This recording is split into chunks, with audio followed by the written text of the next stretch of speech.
नमस्ते और इस वीडियो को देखने के लिए आपका स्वागत है। आज मैं साइज चार्ट के बारे में बात करना चाहता हूं। मैं क्रिएट प्रोग्राम में जाता हूं और एक पैटर्न खोलता हूं और इस पैटर्न के लिए अब मैं एक चार्ट बनाता हूं, एक इंटरैक्टिव साइज चार्ट जो पैटर्न पर कुछ खास मापों को अपने आप पढ़ लेगा और अगर मैं अपने पैटर्न में कोई बदलाव करूंगा तो ये साइज चार्ट अपने आप अपडेट हो जाएगा। चार्ट बनाने के लिए मैं साइज ग्रेडिंग रिबन मेन्यू में जाता हूं और साइज चार्ट चुनता हूं।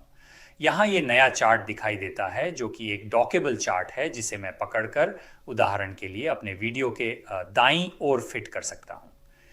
मैं ये नया चार्ट बनाता हूं यानी क्रिएट मेजरमेंट सेट, और यहां ये मुझसे नाम देने के लिए कहता है उस चार्ट को जो मैं बनाने जा रहा हूं। आमतौर पर मैं इसे अपने पैटर्न वाला ही नाम देता हूं और मैं माप की एक अलग यूनिट भी चुन सकता हूं क्योंकि ये मुझे मिलीमीटर का सुझाव दे रहा है, क्योंकि स्क्रीन पर मुझे मिलीमीटर में काम करने की आदत है, लेकिन मैं साइज चार्ट को सेंटीमीटर में देखना चाहता हूं।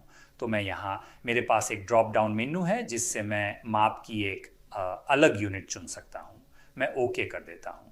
ठीक है, अब मैं वे माप लेता हूं जिनकी मुझे ज़रूरत है। उदाहरण के लिए मुझे कमर चाहिए, कमर का माप। इस कमांड डिफाइन मेजरमेंट फॉर्मूला से मैं चुनता हूं वो पाथ जिसे मापना है। तो इस पॉइंट से ये मुझसे पूछता है कि किस तरह हॉरिजॉन्टल, वर्टिकल, कर्व के साथ या सीधी रेखा में, इस मामले में कर्व के साथ इस पॉइंट तक, और इस पॉइंट से हमेशा कर्व के साथ, इस पॉइंट पर, यहाँ से कर्व पर यहाँ तक, और यहाँ से कर्व पर यहाँ तक। हो गया। फिर मेरे सामने बने हुए फॉर्मूले वाली लाइन आ जाती है और इसे मैं उदाहरण के लिए हाफ वेस्ट कहता हूं। मैं उन कंस्ट्रक्शन लाइनों पर भी माप ले सकता हूं जो मैंने जांघ या हिप के माप की पोजीशन को मार्क करने के लिए अंदर बनाई है।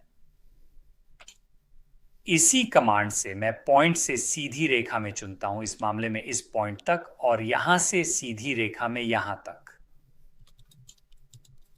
ये मेरी जांघ की गोलाई है।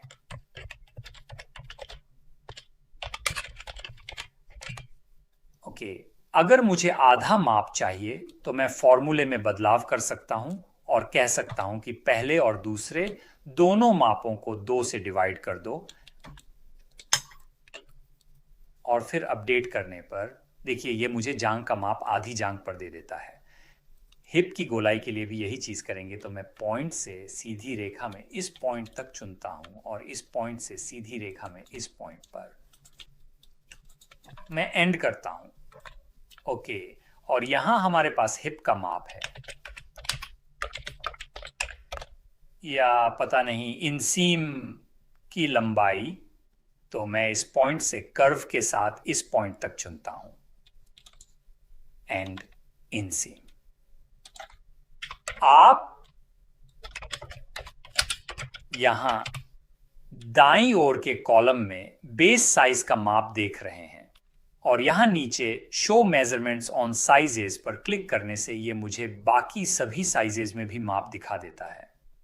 देखिए ये एक ऐसा पैटर्न है जहां नॉर्मल ग्रेडिंग के अलावा हाइट के हिसाब से भी ग्रेडिंग है।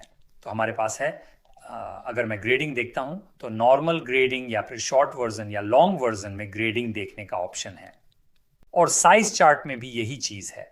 आप तय कर सकते हैं कि सारे माप देखने हैं, शॉर्ट और लॉन्ग, लेकिन मान लीजिए मुझे सिर्फ रेगुलर का माप देखना है, या फिर शॉर्ट वर्जन के माप, या फिर देखिए कि लंबाई तो बदल ही रही है, इनसीम के वर्जन्स, लॉन्ग वर्जन के वर्जन्स।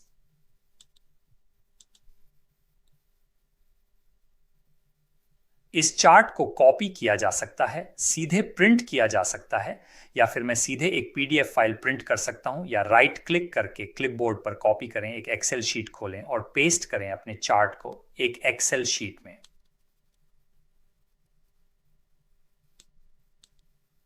तो हम फाइल को सेव भी कर सकते हैं और जरूरत पड़ने पर उसे उस रिपोर्ट में प्रिंट कर सकते हैं जो हमारे पास क्रिएट में है। जनरल में जाकर मैं जनरेट रिपोर्ट पर क्लिक करता हूं, उन जानकारियों पर टिक करता हूं जो मैं अपने पैटर्न पर देखना चाहता हूं, यानी मैं साइज चार्ट को सिलेक्ट करता हूं, उसमें विमेंस ट्राउजर्स। ओके, मुझे फाइल मिल गई, मैं खोलता हूं और ये मुझे प्रीव्यू दिखाता है उस शीट का जिसमें खैर पार्ट्स का थंबनेल है। मैंने इसे पार्ट्स काउंट भी प्रिंट करने को कहा था, जाहिर है साइज चार्ट के नीचे। साइज चार्ट में भी मैं चुन सकता हूं कि मापों में क्या देखना है, शॉर्ट, रेगुलर या लॉन्ग वर्जन। चार्ट, जैसा कि मैंने पहले कहा था, अगर मैं पेपर पैटर्न को बदलता हूं तो साइज चार्ट भी अपने आप बदल जाएगा। तो एक क्विक चेंज में, जैसे कि पूरे बॉटम हेम को लंबा करना हो, तो हम इसे 5 सेंटीमीटर लंबा करते हैं। अपडेट करने पर आप देखेंगे कि इनसीम 66 से 71.5 हो जाता है। तो ये चार्ट एक ऐसा टूल है जो आपके काम आ सकता है ये चेक करने के लिए कि आपके पेपर पैटर्न को बदलने या मॉडिफाई करने के बाद भी माप सही आ रहे हैं या नहीं। ठीक है, ध्यान देने के लिए धन्यवाद और अगले वीडियो में मिलते हैं। Thank you.